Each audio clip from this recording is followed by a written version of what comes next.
Let's get an update now. Reporter Aldrin St. Pierre is in Nairobi at the results centre. And Aldrin, any moment from now we'll get those official results. Good afternoon. Well, certainly, it's nearly 3:30 in Kenya and 2:30, of course, nearly 2:30 in South Africa. And we expect that announcement any moment from now. We expect the chairperson, Chibukati, as well as the various commissioners to be taking to the podium and assume their positions.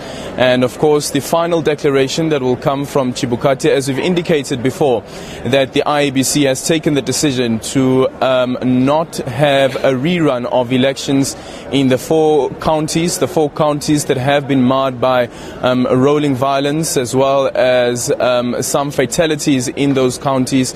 And as we've indicated before, that those counties are counties that are strongholds of the National Super Alliance, the alliance being led by Raila Odinga. Raila Odinga, at this moment, we know that the IEBC, in that the soundbite that you just played, the IEBC Deputy Chairperson saying that all presidential candidates are invited to the IEBC Centre for this declaration. We know for sure that President Uhuru Kenyatta will be here, but one person who will not be here is Raila Odinga, as he had indicated before the elections that he will not be participating in these polls. And of course, yesterday also slamming the IEBC for still having his name on the ballot paper, but he has indicated, or the IEBC has indicated, that a Form A24 or 24A was not sent to him, it was not sent to them, it was not signed, and that's the reason why he was still on the ballot.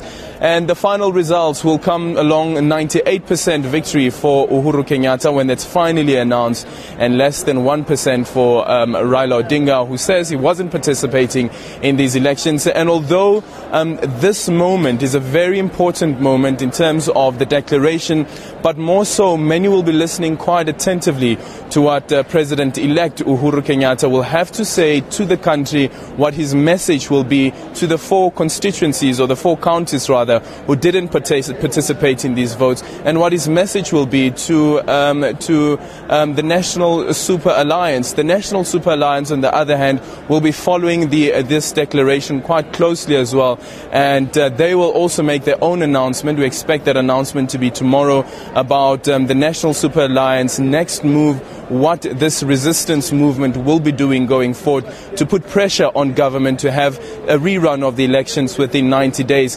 But as William Ruto said to Sofu Mokoena earlier on, that there will not be a rerun of these elections in 90 days. The only elections that will be taking place will be elections that take place 5 years from now.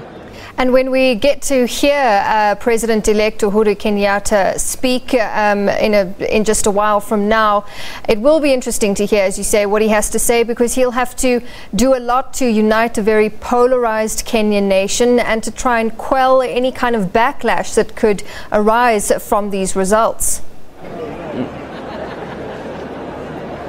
It will be very important to see what exactly that strategy is, open to dialogue. With the aggrieved various communities. How do you ensure, as a president of such a polarized country, that you unite this country? There have also been talks around a cessation, and Jubilee has been clear that the constitution of this country is quite clear that there is only one Kenya, and that one Kenya is this Kenya. And even though that the millions of those who heed the call from NASA not to participate in these polls, President Uhuru Kenyatta will not only be President Uhuru Kenyatta of the Kenyans who voted for him, but he will be President Uhuru Kenyatta even for those who didn't participate in these polls. So quite important how exactly he will unite this country, and probably will he visit these various constituencies and these various counties to reach out to them, and what that message will be to them as well. I'd just like to highlight quickly that the observer missions, of course, they play quite an important role when it comes to the elections and observing the elections, as well as electoral reforms. The AU observer mission, the AU electoral observer mission head Thabo Mbeki is here, our former president. He is here, and remember that he was also part of the observer missions back on the August 8 elections. Very importantly, many will be listening quite attentively to to what he has to say, to what the AU's observation of these elections have been.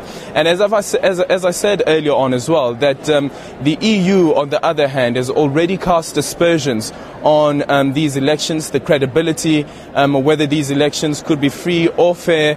That's another issue. And remember, just ahead of the elections, Chibukati made the announcement and said that he can't guarantee Kenyans that these elections will be credible and will be free and fair.